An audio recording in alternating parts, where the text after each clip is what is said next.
آج میں اسلام کا جدیدیت اور عالمگیریت کے بارے میں رد عمل کے موضوع پر بات کروں گا۔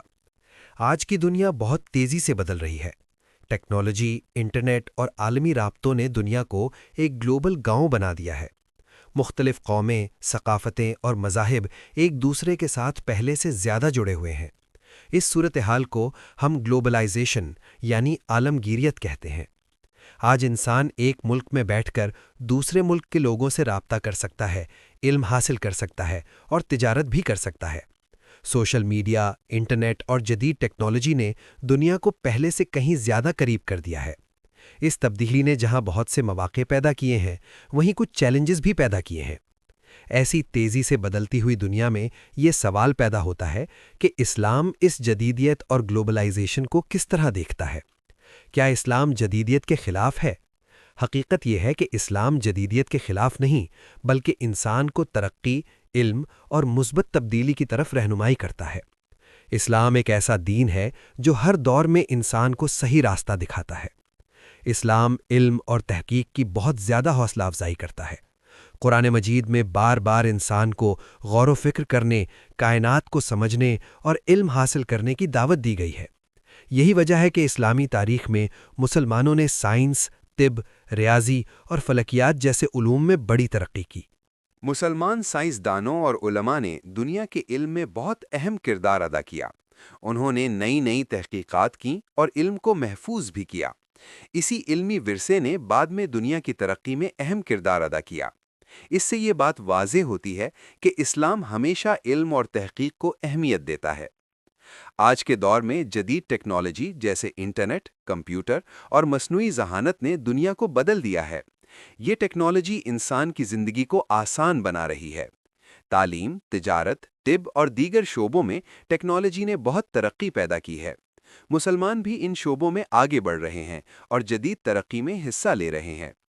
اسلام ہمیں سکھاتا ہے کہ نئی چیزوں کو قبول کریں، لیکن اپنی اخلاقی اقدار کو نہ بھولیں۔ ترقی کے ساتھ ساتھ ہمیں اپنی تہذیب، ثقافت اور دینی اصولوں کو بھی برقرار رکھنا چاہیے۔ یہی توازن ایک مضبوط اور کامیاب معاشرے کی بنیاد بنتا ہے۔ گلوبلائزیشن کی وجہ سے مختلف ثقافتیں اور معاشرے ایک دوسرے کے قریب آ گئے ہیں۔ اس سے ایک دوسرے کو سمجھنے اور سیکھنے کے مواقع بھی پیدا ہوئے ہیں۔ اسلام ہمیں دوسروں کے ساتھ احترام، رواداری اور انصاف کے ساتھ پیش آنے کی تعلیم دیتا ہے۔ اسلام یہ بھی سکھاتا ہے کہ انسانیت کی خدمت سب سے بڑی نیکیوں میں سے ایک ہے۔ اسی لیے دنیا کے مختلف حصوں میں مسلمان تعلیم، طب، تجارت اور سماجی خدمت کے میدان میں اہم کردار ادا کر رہے ہیں۔ مسلمان ڈاکٹر مریضوں کی خدمت کر رہے ہیں، انجینئر نئی ٹیکنالوجی بنا رہے ہیں اور اساتذہ نئی نسل کو علم دے رہے ہیں۔ اس طرح مسلمان دنیا کی ترقی میں اپنا مثبت کردار ادا کر رہے ہیں۔ اسلامی تعلیمات ہمیں یہ بھی یاد دلاتی ہیں کہ جدید ترقی کے ساتھ ساتھ اخلاقی اصولوں کو بھی برقرار رکھنا ضروری ہے۔ اگر ترقی کے ساتھ انصاف، دیانت اور انسانیت نہ ہو تو وہ ترقی معاشرے کے لیے نقصان دہ بھی بن سکتی ہے۔ اس لیے اسلام ہمیشہ اخلاقیات، انصاف اور ذمہ داری پر زور دیتا ہے۔ آج کے دور میں نوجوانوں کا کردار بہت اہم ہے۔ نوجوان اگر علم، تحقیق اور مثبت سوچ کو اپنائیں تو وہ دنیا میں بڑی تبدیلی لا سکتے ہیں۔ مسلمانوں کو چاہیے کہ وہ تعلیم حاصل کریں، نئی ٹیکنالوجی سیکھیں اور دنیا کی ترقی میں اپنا مثبت کردار ادا کریں۔ نوجوان نسل کو چاہیے کہ وہ جدید علم کے ساتھ ساتھ اپنی دینی تعلیمات کو بھی سمجھیں۔ جب علم اور اخلاق ایک ساتھ ہوں تو انسان ایک بہتر معاشرہ قائم کر سکتا ہے۔ یہی وہ راستہ ہے جو اسلام ہمیں دکھاتا ہے۔ ہمیں یہ بھی سمجھنا چاہیے کہ گلوبلائزیشن صرف چیلنج نہیں بلکہ ایک موقع بھی ہے۔ یہ موقع ہے کہ مسلمان اپنی ثقافت، علم اور مثبت اقدار کو دنیا کے سامنے پیش کریں۔ جب مختلف قومیں ایک دوسرے سے سیکھتی ہیں تو دنیا میں امن، تعاون اور ترقی بڑھتی ہے۔ اگر مسلمان تعلیم، تحقیق اور مثبت کردار کو اپنائیں تو وہ دنیا میں امن اور ترقی کے فروغ میں اہم کردار ادا کر سکتے ہیں۔ اسلام ہمیشہ امن، بھائی چارے اور انصاف کا پیغام دیتا ہے۔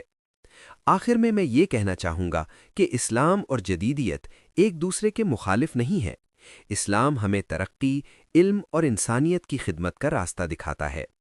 اگر مسلمان اپنی تعلیمات کو صحیح طریقے سے سمجھیں اور انہیں اپنی زندگی میں اپنائیں تو وہ جدید دنیا میں بھی کامیاب ہو سکتے ہیں۔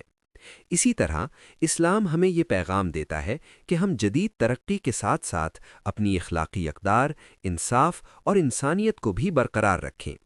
یہی راستہ ہمیں ایک بہتر، پرامن اور روشن مستقبل کی طرف لے جا سکتا ہے۔ شکریہ۔